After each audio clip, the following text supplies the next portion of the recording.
We know the evidence. How many people What die a day? Oh, sure. I mean, 15,000 people a day. 15,000 people a day times 6 weeks.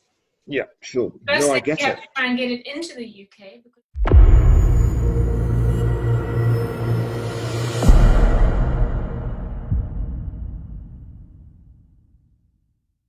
Collusion, a cover-up, and yes, even conspiracy to suppress early treatment that is estimated to have cost hundreds of thousands of lives. So basically, in late 2020, Dr. Andrew Hill, he, with a team of researchers, was studying the drug, ivermectin, that we've come to know as horse paste here in the United States. But he was studying this drug, and it was funded by Unitaid, Global Health Agency.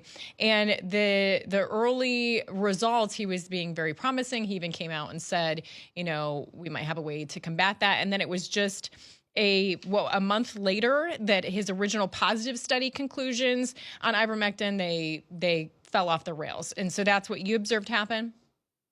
Well, it wasn't exactly that the study positive findings changed. It was the conclusions that were discordant with what he had been sharing with us. It was, we were all trying to get this drug approved as soon as possible.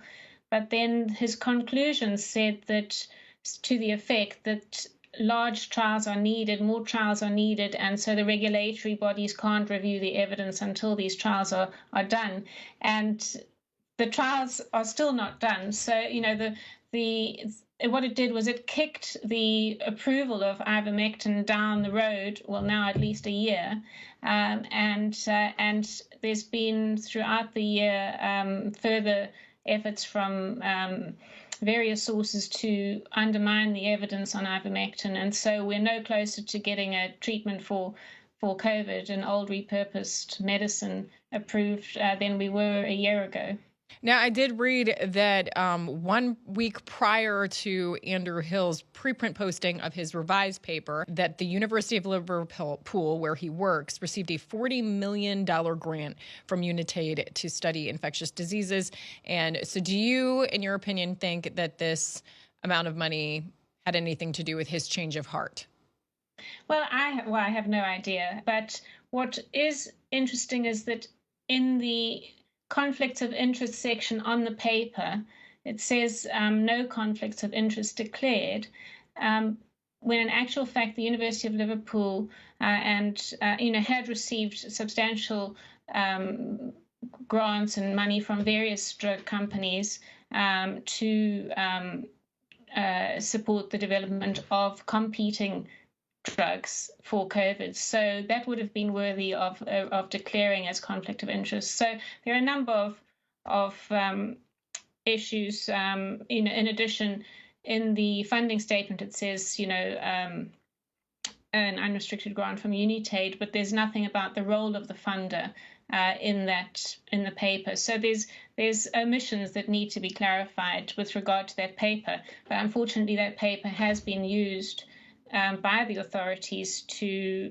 say that more evidence is needed and the current evidence is insufficient, and so it has been a barrier to the approval of ivermectin globally, in my opinion. Now, my attention was brought to this when I was reading the new Robert F. Kennedy Jr. book, Real Anthony Fauci, and the Zoom call between you and Dr. Hill was just bombshell. This is an extract from a Zoom conversation between Dr. Tess Lawrie and Dr. Andrew Hill, recorded on the 18th of January, 2021. Dr. Hill's meta-analysis had just appeared on a preprint server.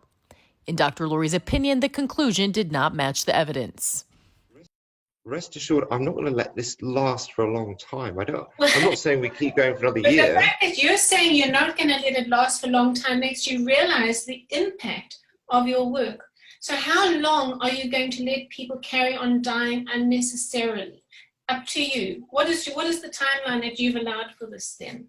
Well, what I hope is that this stalemate that we're in doesn't last very long. It lasts a matter of weeks, and I guarantee I will push for this to last for as short amount of time as possible. So how long do you think the stalemate will go on for? How long do you think you'll well, okay, allow the stalemate to go on for? From my side, every single new trial that comes through, we're going to be aggressively adding it on, and I think end of Feb will be there.